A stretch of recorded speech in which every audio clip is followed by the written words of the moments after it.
According to generative AI, this is what a lawyer looks like. And this is what a housekeeper looks like. Can you see the problem? It's not restricted to just these two job profiles. Generative AI has a serious problem with bias. We carried out an experiment with Stable Diffusion, perhaps the biggest open source platform for AI-generated images. We asked it to create thousands of images of workers for 14 jobs, and then we analyzed the result.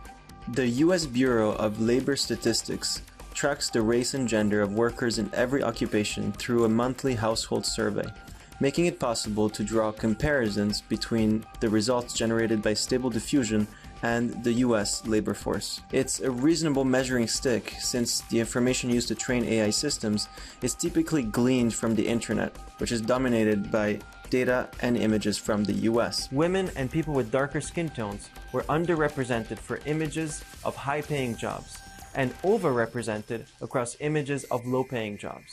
Take judges, for example.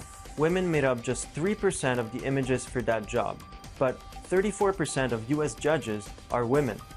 For fast food workers, the model generated people with darker skin tones 70% of the time, even though 70% of fast food workers in the US are white.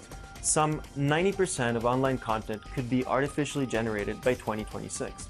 As things stand, AI has the potential to exacerbate stereotypes, which in turn exacerbate gender and racial inequality, particularly in the workplace. A coordinated effort to address bias by the organizations developing generative AI models could help get ahead of the problem.